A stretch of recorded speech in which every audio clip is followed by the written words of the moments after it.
Welcome to the Accidental Experts podcast. I'm your host, Bryce Hamilton. I'm a licensed clinical social worker and a child and family therapist. I have been in practice for over 15 years, and I'm also a mom of 4. So I know the challenges both professionally and personally. I'm so glad that you're here today to grow your parenting toolbox. Please come as you are and be ready to learn. My goal is to make you the accidental expert so that you can raise healthy humans. Hi guys, welcome back. I hope that you're enjoying our episodes. Today we're going to be talking about how to get divorced with your kids in mind. This can be a very difficult topic for so many families.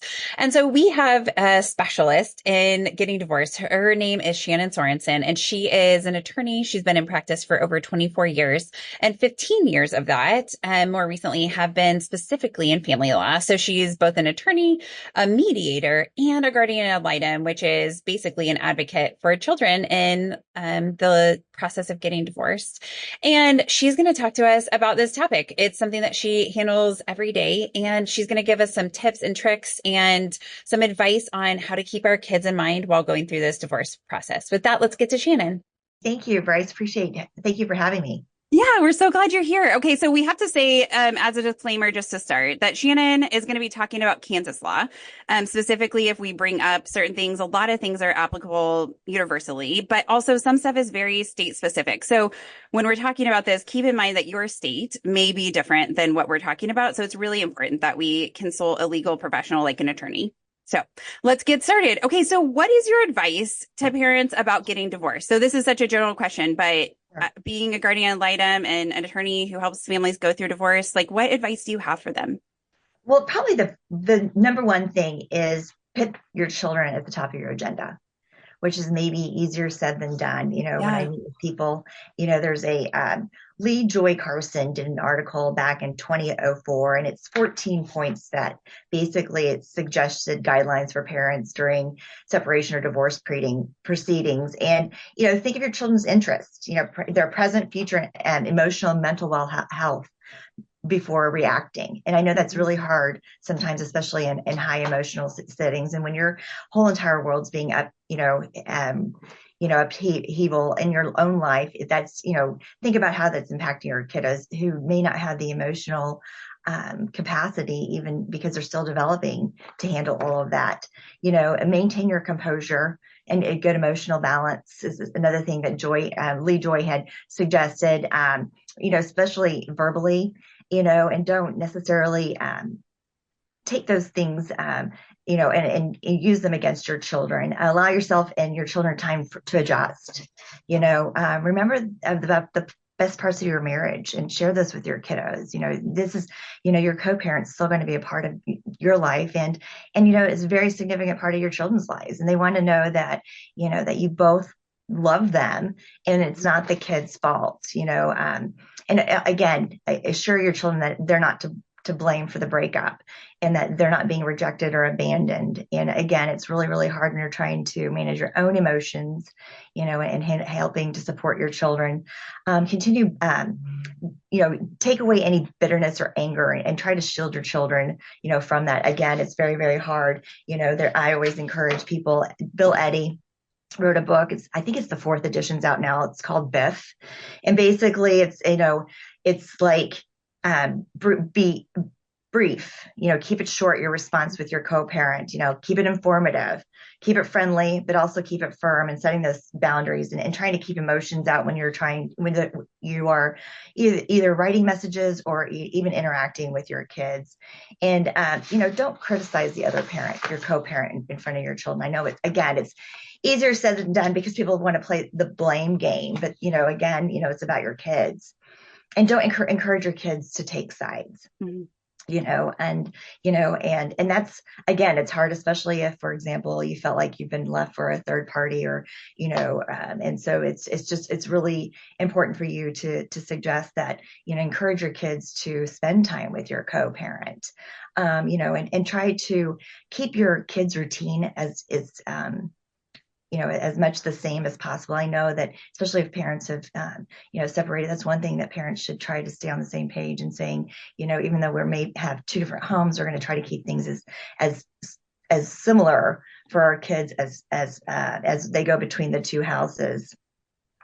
Obviously, and then in addition to the emotional stuff, you've got the financial pressures, and trying to shield your kids from that. Don't let them know that what may be going on, and try to make sacrifices.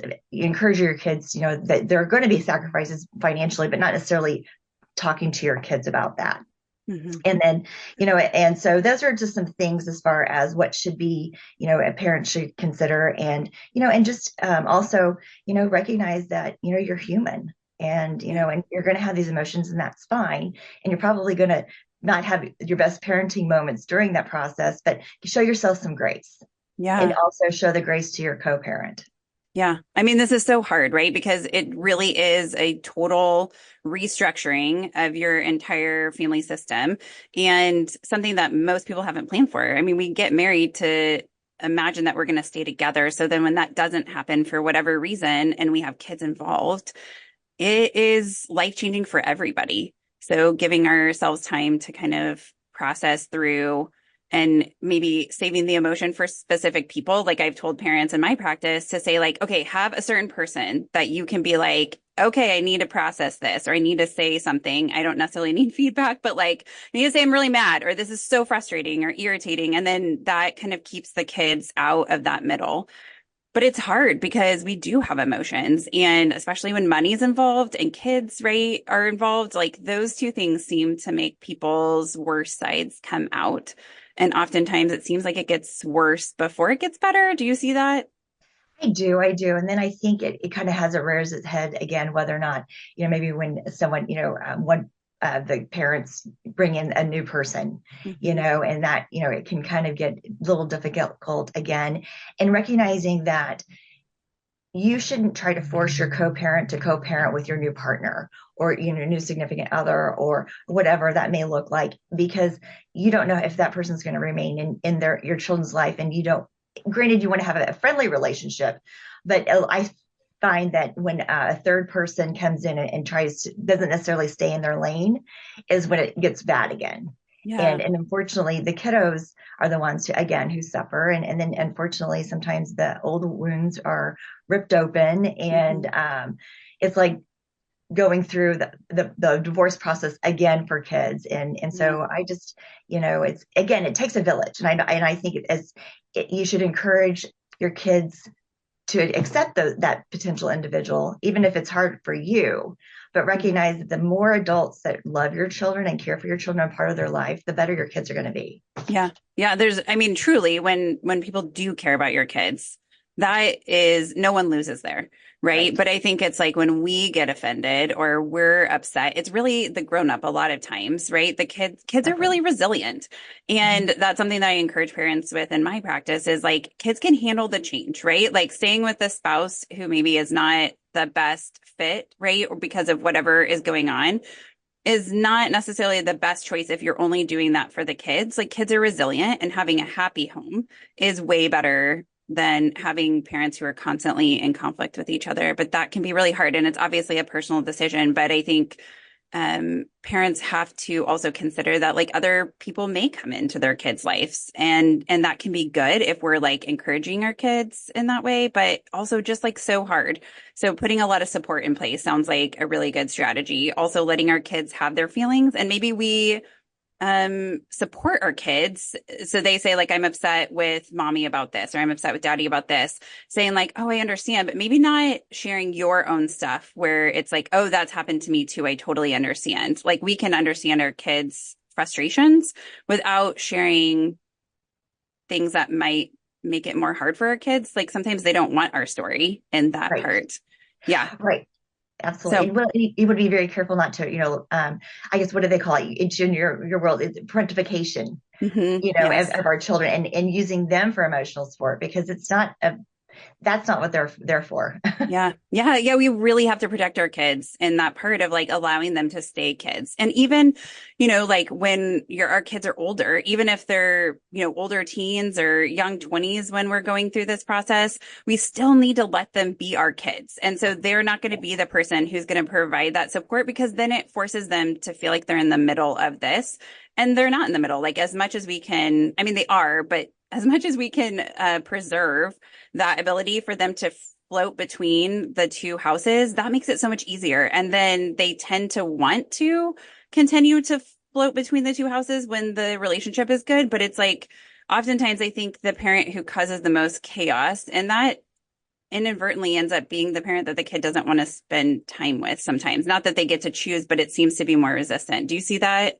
No, absolutely. And so basically it's kind of, but it's interesting because the rejected parent Hmm. versus the preferred parent doesn't recognize that. They think the preferred parent is, and I'll use a word that's been debunked in our profession, is alienating the Hmm. children. And that's not the case. The rejected parent doesn't understand that their own behaviors and actions are why the children are rejecting them and prefer to be with the less chaotic parent. Yeah.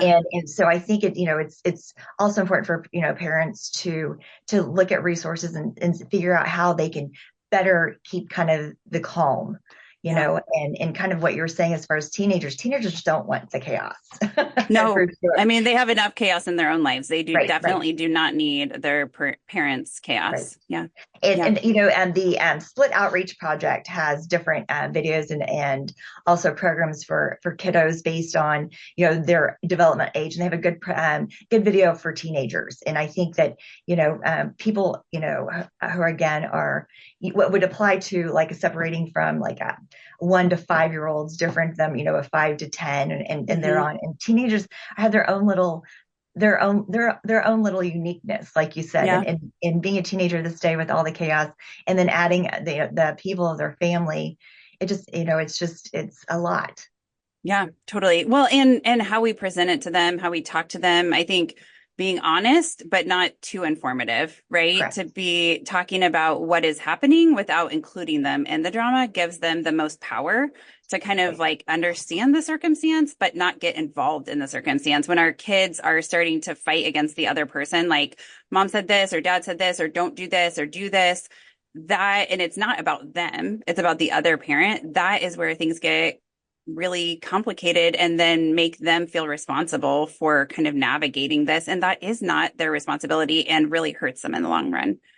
Absolutely. And then you also have to be careful because teenagers are, well, kids are manipulative anyway, but teenagers have the ability, probably more so, to triangulate parents, especially if the parents aren't talking. And unfortunately, they have the ability to get themselves into trouble. And Hmm. that's where I think that, parents have to probably co-parent more so for teenagers than they do the younger ones, and they have to be on the same page because like you were saying, mom said whatever, dad said whatever, well, I'm going to go to Joe's house, but I told dad I'm going to Joey's house, and it's like, well, where are they? It's kind Yeah. of like you want to be able to pick up the phone and say, okay, hey, co-parent, Yeah. and this is what I was told. What were you told? Because Hmm. the kiddos have the ability to kind of get themselves into a situation if they don't the two parents, co-parents, are not talking. Hmm. It's scary. It's a scary world out there.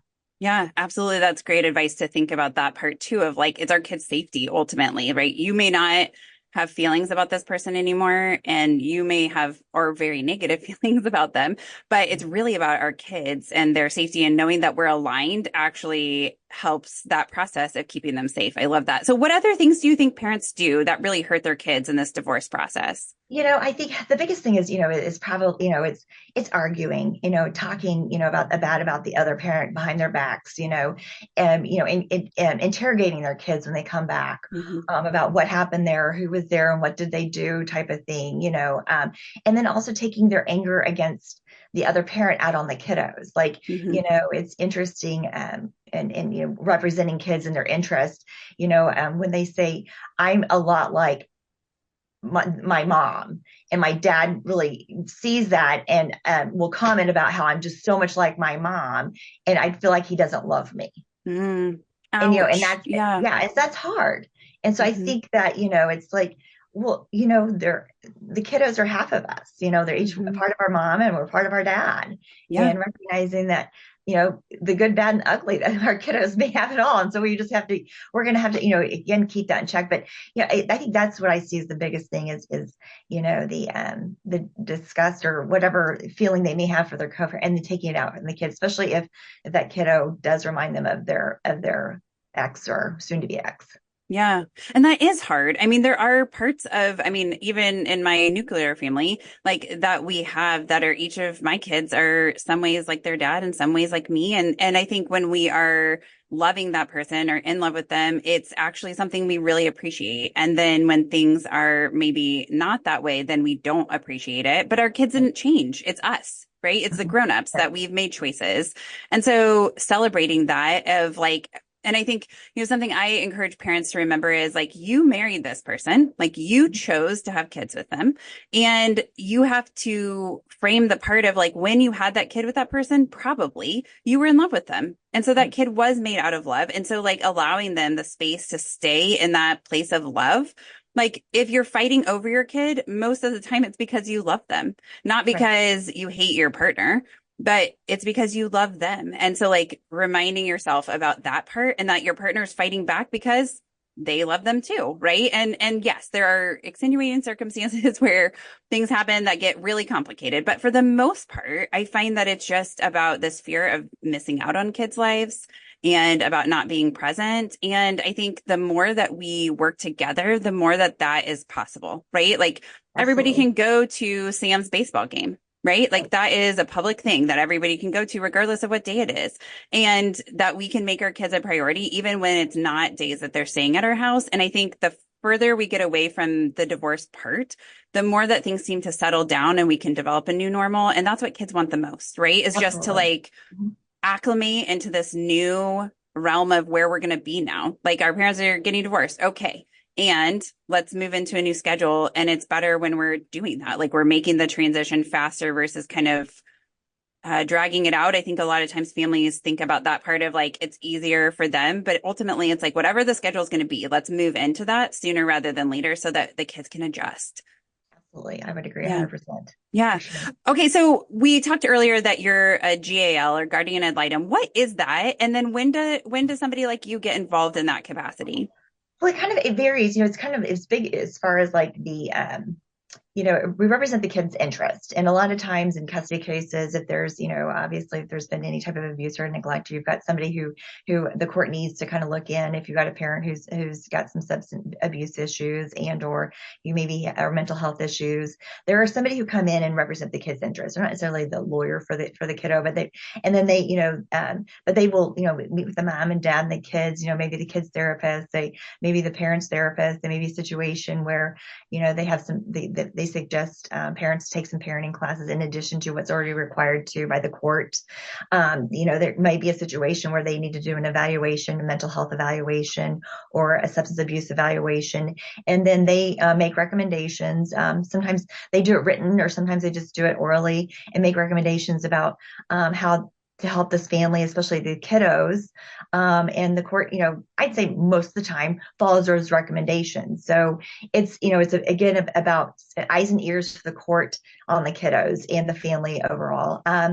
It's kind of like, it's not necessarily a social worker per se, but it's very similar Mm-hmm. as far as like kind of going in and triaging and see what they need to do and making suggestions as far as, as maybe you have somebody who has supervised time and maybe looking at what that may look like to expand that parenting time based on, how they're progressing with one of the parents and the kids.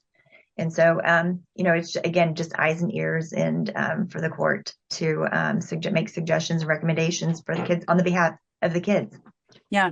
So that makes sense. I work with a lot of guardian items in my Mhm. practice. And I think exactly what you said of like giving the kids a voice sometimes or like hearing their perspective, but you're not necessarily their attorney, right? Like they don't get to choose what it is, but you're looking at the whole system, right? Right. Both mom and dad and the kids and what's going on and then making recommendations. So can you guys make recommendations for parenting time too? Like to say like this is going to be the schedule or things like that?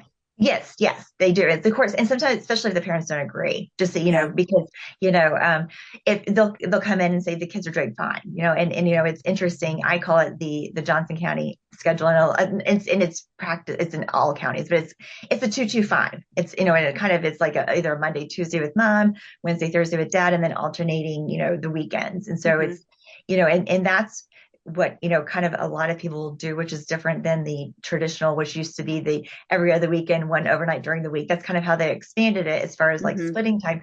A lot of times, as the kids, it's also evolved into like a week to week type of thing. And every family, has its own things, but a guardian ad litem can say, hey, you know what, the 225 doesn't work with this family because of so-and-so's work schedule. It seems to be like their shared time is appropriate, maybe a week to week, or, sometimes younger ones, they do it on a 2-week rotating basis where it's a 2-2-3, because, as kids are younger, developmentally, they shouldn't go long periods of time, like 5 days without seeing either parent.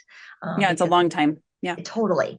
And so it, they can take, and so a guardian ad litem can make those suggestions based on the kids, the family, those type of things. And like I said, the courts really, kind of rely on those individuals. Yeah.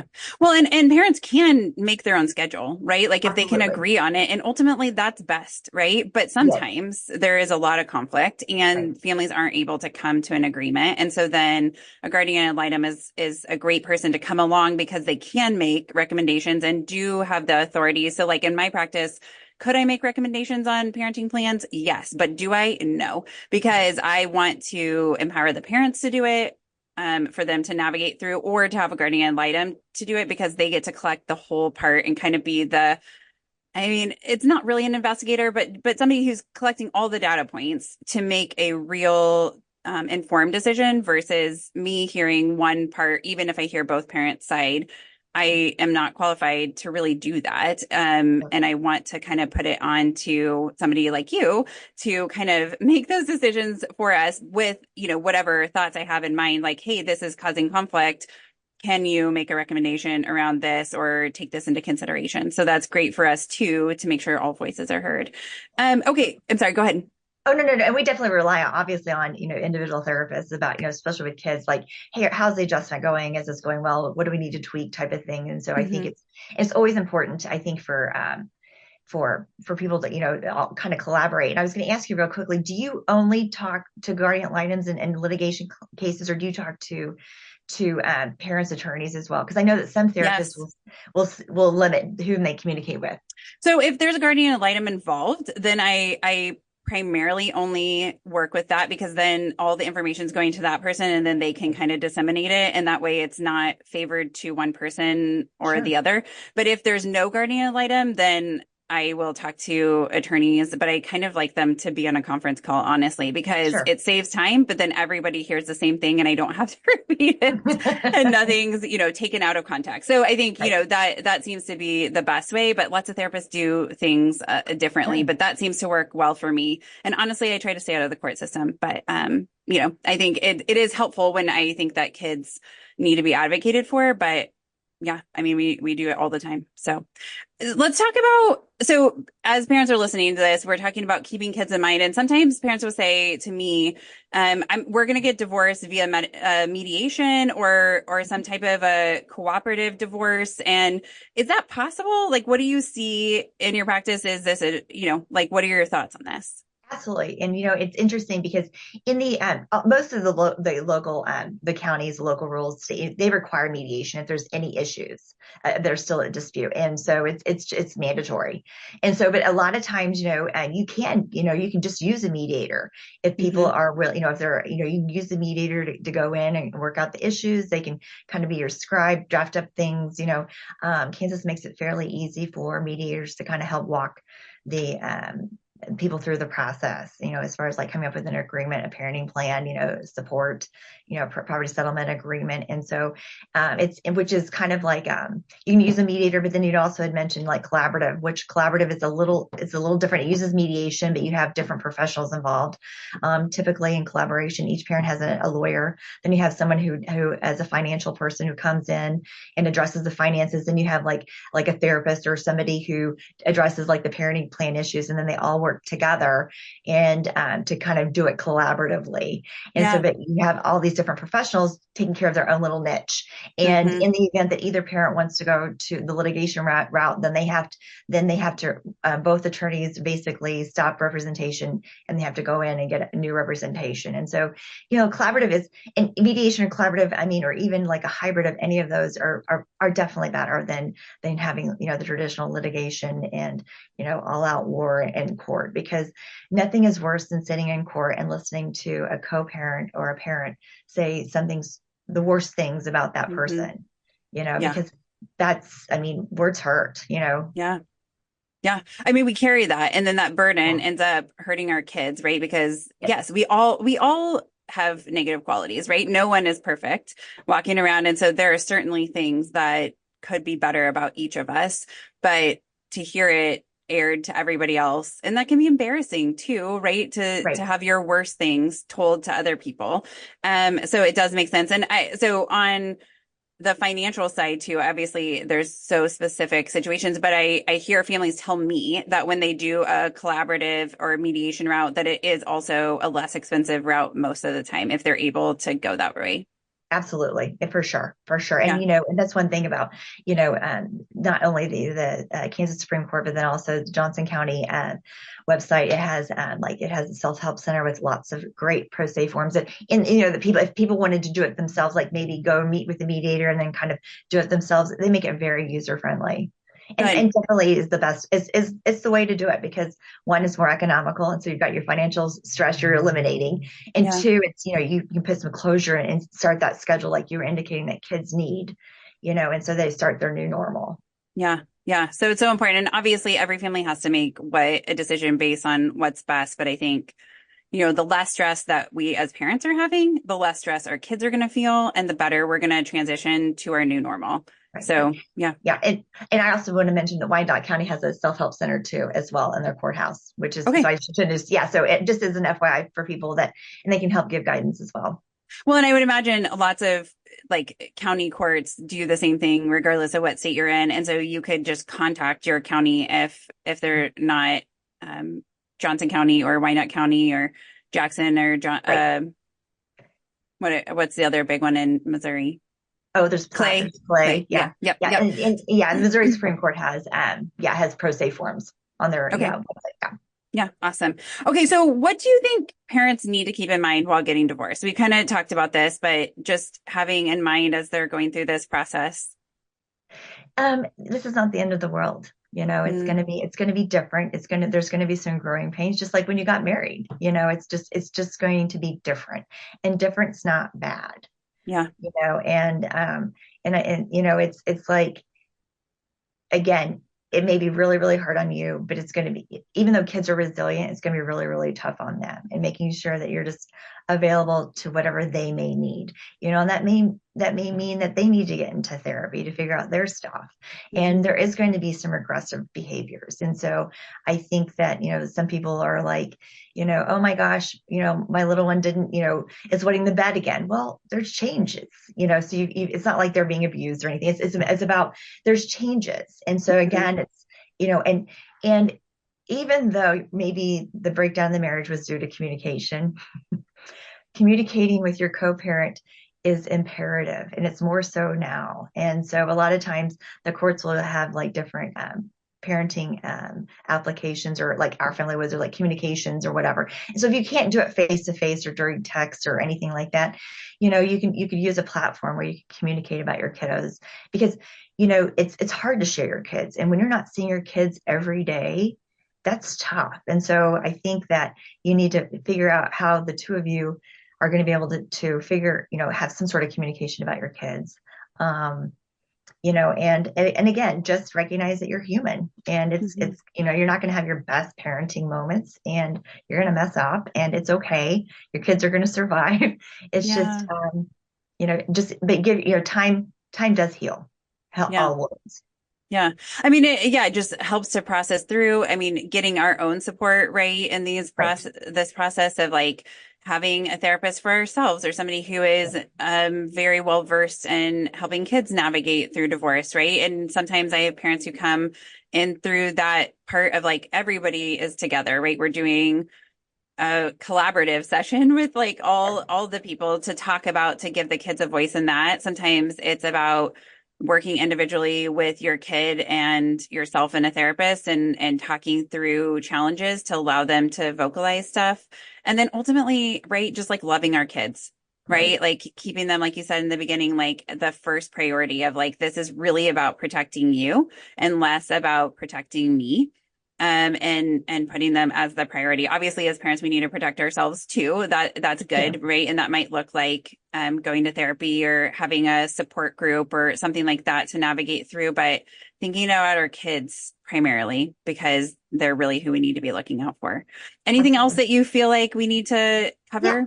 Well, I think, obviously not only taking care of your mental health, but also take care of yourself physically. Make sure you're Yes. getting enough sleep. Make sure you're eating correctly. Make sure you're not trying to numb your feelings with certain substances. I mean, obviously I'm not saying be a teetotaler, but, think about, being healthy, because Yeah. you are only as good a parent as to your kiddos as you feel. And so Mhm. if you're not feeling good and you're not taking care of yourself, then you're not going to be good for your kiddos. And that's sometimes easier said than done. I get that. It's like, you really feel like your world's falling apart. You just want to lay in bed all day. You don't want to take care of the household things. You need to do that for your kiddos, and you need to Hmm. do it for yourself, because Yeah. you need to love yourself. Because Hmm. if you don't love yourself, even though you can't love your kids. Hmm. Yeah. Well, and it's like, yeah, we're also modeling this really hard stuff, right? Like Right. it could be the hardest thing that we've gone through, but our kids are going to go through hard stuff too that may look totally different. And we're setting this model, even though it's hard, right, to Right. navigate through, and to like be like, let's go for a walk, right? Or like, Yeah. mommy's having these feelings or daddy's having these feelings. Like, let's go out. Physical activity feels good. Let's go do something fun. Let's go to the park. Let's, right? Like, let's build something, whatever it is that sometimes getting our hands on something, right? To like build or do art or whatever gives us an outlet to kind of express our emotions, but also is spending time with our kids, right? Which is ultimately Absolutely. what this whole thing is about, is wanting to spend time. So like, let's not miss out on that time. Let's take advantage of the time that we have with our kids to do stuff that is building our relationship together. That's great advice. Yes, absolutely. And think about when your kids aren't with you. Actually, it's you use it as a time of respite. Hmm. To maybe explore new hobbies or do something that you couldn't do if because they're with their co-parents, they're not having to pay for a babysitter. Think about how the positive as well, like the Hmm. fact that maybe you want to go do pottery. Well, you don't have to pay for a babysitter and the pottery class. You can just go do pottery. And Yeah. truly, it's really, if you start focusing on the positives, and I know it's hard to say that, but it may just be a little thing. Oh, I get to sleep in this Saturday morning because the kids aren't here. I mean, Yeah. it's like, you know, celebrate that. It's okay. It's okay to Yeah. feel that way and to take that time when they're not there to do something you want to do. Yeah, absolutely. Self-care is so important, regardless of what the situation is between parents, but like just generally self-care, but especially in these times of big changes and when it's hard for us too. That's also really good advice. Okay, well, thank you so much for your time today. I know that this will be really helpful. We'll include some resources in our show notes so that you guys can look at that. And with that, we'll say thank you so much, Shannon, for being here today. Thank you, Bryce. You take care. Thanks again, Shannon. That was all really good information. Again, be cognizant of, we didn't really talk a ton about state related things, but there are some states that have different rules and counties with different rules. So definitely look at your county and state for specific advice. But I wanted to review a couple things that Shannon said because I thought she had some really good suggestions. First is putting your kids first. And that is sometimes not that easy, actually. And it can be really difficult for us to think about what's in their best interest versus getting back at the other person. The second thing was to do self-care, to look at this as a change that can create opportunity to have time for ourselves. And also a change can be good sometimes, depending on what the circumstances have been, even if this wasn't something that you were wanting. And the final thing is knowing that you will get through this. I know a lot of times when hard things happen, we feel like we're not going to make it through, but you will. and getting a support system and a village to help you support both your kids, but also yourself is good. With that, I'll say thank you so much for coming today, for showing up, for listening. Please rate and subscribe to us. If you like what we're doing, please share us with your friends, follow us on Facebook and Instagram, and keep the emails coming. I'm loving seeing all the topics that people are requesting. So send us an email to accidentalexperts@gmail.com. Thank you so much and have a fantastic day. Some words from our legal team. The information presented in this podcast is not intended or implied to be a substitute for appropriate professional advice, diagnosis, or treatment. All content, including text, graphics, images, and information contained on or available through this podcast, is for general information purposes only. This podcast makes no representations and assumes no responsibility for the accuracy or information on or available through this podcast, and such information is subject to change without notice. You are encouraged to confirm any information obtained through this program with other sources and review all information regarding any condition or treatment with the appropriate professionals. What we're saying is, yes, I am a real therapist, but I'm not your therapist.